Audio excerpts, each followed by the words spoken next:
പത്തനംതിട്ടയിൽ LDF സ്ഥാനാർത്ഥി Thomas ഐസക്കിന്റെ തോൽവിക്ക് പിന്നാലെ CPM ജില്ലാ കമ്മിറ്റിയിൽ ഭിന്നത രൂക്ഷമായേക്കും. 53,000 വോട്ടിന് തോമസ് ഐസക് വിജയിക്കുമെന്നായിരുന്നു CPM ജില്ലാ കമ്മിറ്റി സംസ്ഥാന കമ്മിറ്റിക്ക് നൽകിയ റിപ്പോർട്ട്. വോട്ട് ചോർച്ച സംബന്ധിച്ച് പാർട്ടി തലത്തിൽ അന്വേഷണം വേണമെന്ന ആവശ്യവും പാർട്ടിയിൽ ശക്തമാകും. പ്രവീൺ പുരുഷോത്തമനാണ് വിശദാംശങ്ങളുമായി ചേരുന്നത്.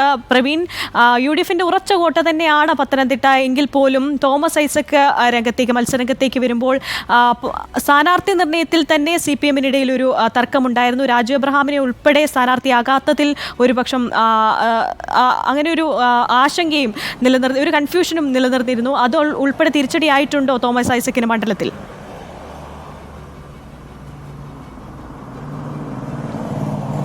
പത്തനംതിട്ട ലോക്സഭാ മണ്ഡലത്തെ സംബന്ധിച്ച് പറയുമ്പോൾ ഈ നിയമസഭാ തെരഞ്ഞെടുപ്പുകളിലെല്ലാം LDFന് അനുകൂലവും ലോക്സഭാ തെരഞ്ഞെടുപ്പ് വരുമ്പോൾ UDFന് അനുകൂലവുമാണ്. അത് ഇക്കുറിയും അതേ രീതിയിൽ തന്നെ ആ പാറ്റേൺ തന്നെയാണ് ഇപ്പോഴും ഇക്കുറിയും ലോക്സഭാ തെരഞ്ഞെടുപ്പിൽ കണ്ടത്. പക്ഷേ LDFന് ഇക്കുറി വലിയൊരു വിജയപ്രതീക്ഷയുണ്ടായിരുന്നു. കാരണം CPM കേന്ദ്ര കമ്മിറ്റി അംഗവും മുൻ ധനകാര്യ വകുപ്പ് മന്ത്രിയുമായിരുന്ന മുതിർന്ന നേതാവായിട്ടുള്ള ഡോക്ടർ തോമസ് ഐസക്കിനെയാണ് LDF രംഗത്തിറക്കിയത്. അതുകൊണ്ട് തന്നെ LDFന് അക്കാര്യത്തിൽ ഇക്കുറി ഏതായാലും ചരിത്രം തിരുത്തി കുറിക്കും. LDF പത്തനംതിട്ട ലോക്സഭാ മണ്ഡലത്തിൽ വിജയിച്ച് കയറുമെന്നൊരു പ്രതീക്ഷ LDF സംസ്ഥാന നേതൃത്വത്തിനുണ്ടായിരുന്നു. ഒപ്പം CPIM സംസ്ഥാന കമ്മിറ്റിക്കും ആ ഒരു പ്രതീക്ഷ തന്നെയായിരുന്നു ഉണ്ടായിരുന്നത്.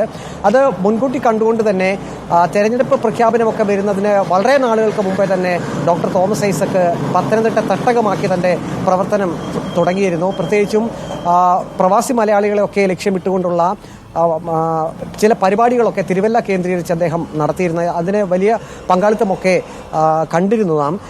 പക്ഷേ CPMന്റെ ഈ ഒരു നീക്കം പാളി എന്നാണ് തെരഞ്ഞെടുപ്പ് ഫലം വന്നപ്പോൾ നമുക്ക് മനസ്സിലാക്കാൻ കഴിയുന്നത്. 2ാം സ്ഥാനത്തേക്കായി പോയി ഡോക്ടർ തോമസ് ഐസക്. ഇക്കാര്യത്തിൽ പാർട്ടിക്കുള്ളിൽ തന്നെ ഇനി വരും ദിവസങ്ങളിൽ ഒരു ഭിന്നത ഉണ്ടാകാനുള്ള സാധ്യതയുണ്ട്. കാരണം 5 വട്ടം റാന്നി നിയമസഭാ മണ്ഡലത്തെ പ്രതികരിച്ച് രാജു എബ്രഹാം LDFന് വേണ്ടി കുറി കളത്തിലിറങ്ങുമെന്നാണ് മാസങ്ങൾക്ക് മുമ്പേ തന്നെ ഒരു ധ്വനി പത്തനംതിട്ട ലോക്സഭാ മണ്ഡലത്തിൽ CPIM പ്രവർത്തകർക്കിടയിലും ഒപ്പം തന്നെ LDF പ്രവർത്തകർക്കിടയിലും ഉണ്ടായിരുന്നത്. പക്ഷേ അവസാന നിമിഷത്തിൽ ഡോക്ടർ തോമസ് ഐസക്കിന്റെ സ്ഥാനാർത്ഥിത്വം വരികയും രാജു എബ്രഹാമിന് സീറ്റ് ലഭിക്കാത്ത ഒരു സാഹചര്യത്തിലേക്ക് കാര്യങ്ങൾ പോവുകയും ചെയ്തു.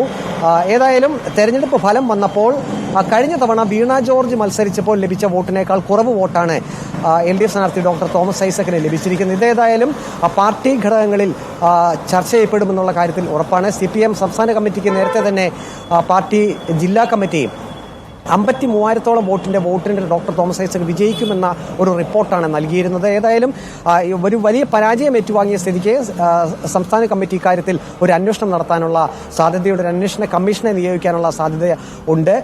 UDFനെ സംബന്ധിച്ച് 4ാം വട്ടം ആന്റോ ആന്റണി വിജയിച്ച് കയറി.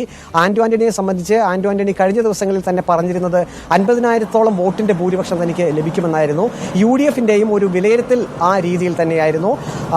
50,000-ത്തിലധികം വോട്ടിന്റെ ഭൂരിപക്ഷം 60,000-ത്തിന് മുകളിലേക്ക് ഭൂരിപക്ഷം പോയിട്ടുണ്ട്. 2009-ൽ ആന്റോ ആന്റണി ആദ്യം മത്സരിച്ചപ്പോൾ 1,00,000-ത്തിലധികം വോട്ട് കിട്ടിയിരുന്നു. അതിനുശേഷമുള്ള 2ാമത്തെ വലിയ ഭൂരിപക്ഷത്തിലേക്ക് എത്തിയിരിക്കുന്നു.